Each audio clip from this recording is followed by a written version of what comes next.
How's it going, Preston Outdoors fans? Welcome back to another video. I'm your host here, Ethan Preston. Today's video, what we're going to be doing is, what I'm going to be doing now today is, for the first time ever, I've never made this jig before, is I'm pouring the Do It Molds weedless football jig with wire keeper.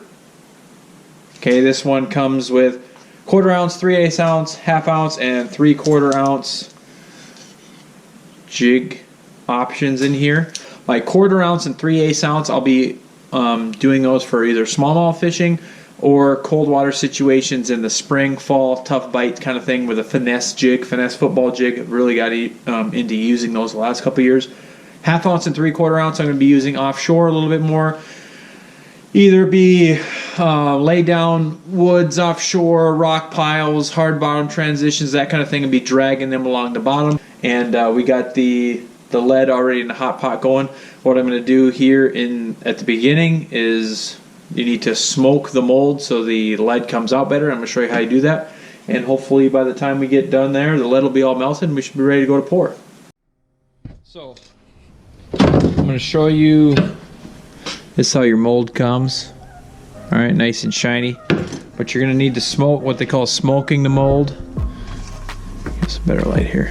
Smoking the mold, you see how it's got that black finish to it. These are molds I've already smoked. That's my Arky style jig mold, and then the brush jig mold. See how they're all smoked out? That way the lead comes out of the mold easier.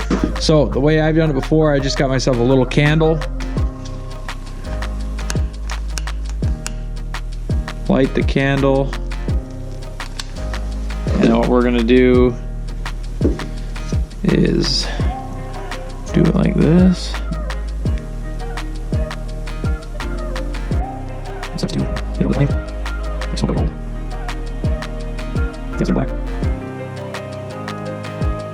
See how we have that one smoked out now, and then we can continue to do the rest of them. There we have it.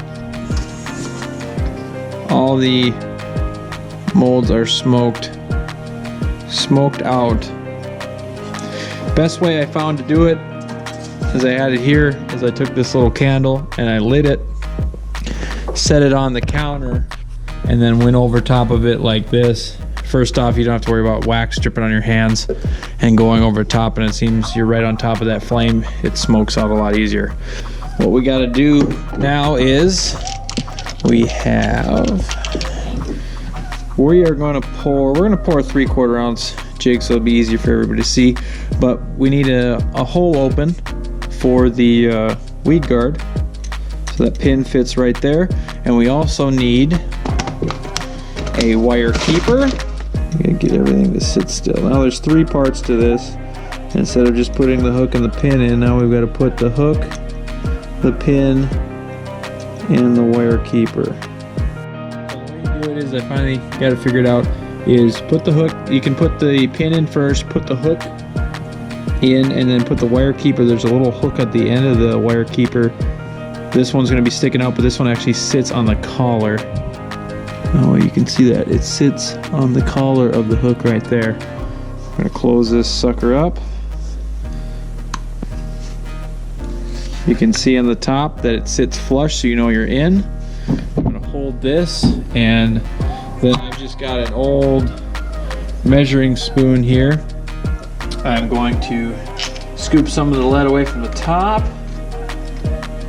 and we are going to dip the ladle in, fill it all the way up to the top, bang the spoon, there we go,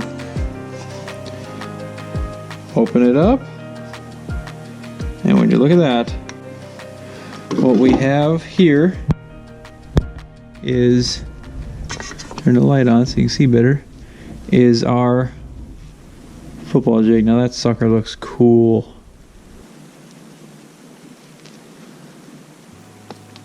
Pop the pin out. Now we've got that sprue on there. Some guys will just cut it off later, but what I'm going to do is take this cutters, line it up along the edge, and then I'm going to cut the sprue off. Well, it's supposed to go back into the hot lead because then it'll just melt. Good to go. And then what we'll do is we take our file like we've used before, and now you have that little on there, and we take this.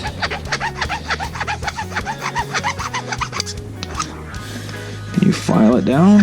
Now this is like a stand-up jig, football jig, so it's supposed to stand up when it's on the bottom. See, we've got a flat bottom there. So we want to make sure we get that sprue even, and then what it's supposed to be able to do with this jig is when you have it sit on the bottom on a slack line or semi-slack line, it's going to, so if I don't get it, I'll balance it on the file. It's supposed to sit like this, okay? Slack line, it'll sit on the bottom like this. When you're supposed to put a little tension on it, it's going to rise up and it's going to be balanced in a position just like that. So what I did is we went and poured, you saw the 3/4 ounce. I went and poured a 3/8 ounce and a 1/2 ounce, and you can see the different styles. Each one of these have a 5/0 hook, and the 3/8 ounce has a 3/0 hook. So what I'm going to do here is basically fill up my jig box. That's how I'm going to pour those things, and then what you're going to do here is you're going to paint them, you're going to bake them, you're going to do all that stuff. I'm not going to go over all that. So we got those poured, those 3 individual ones poured. Those are probably going to be the ones that I'm going to use most of the time. So what I'm going to do is I'm going to pour a bunch of them. And if you guys want to know how to paint them and skirt them and stuff like that, it won't be for the individual football jigs, but I will refer you to the videos below and in the cards and at the end of the video on how to paint them and how to skirt them. I did this video last year on my brush jigs. It'll be the same process here that you're going to use for these football jigs. So that's just me pouring them. Hope you guys enjoyed this video. Again, if you do, like Preston Outdoors on YouTube, or subscribe to the channel, like Preston Outdoors on Facebook and Instagram as well. And the next video we're going to be doing the Poison Tail swim jig mold is what it is, and then how we're going to pour those, what size you're going to use them, talk a little bit more about the applications of them. After that, hopefully we're going to do a chatterbait video. It's jig making season. I'm going to continue to pour these things. If you guys like these videos, don't forget to check out the rest of them so you know how to skirt them and paint them and stuff like that. So thanks for watching. Tune in next time to Preston Outdoors.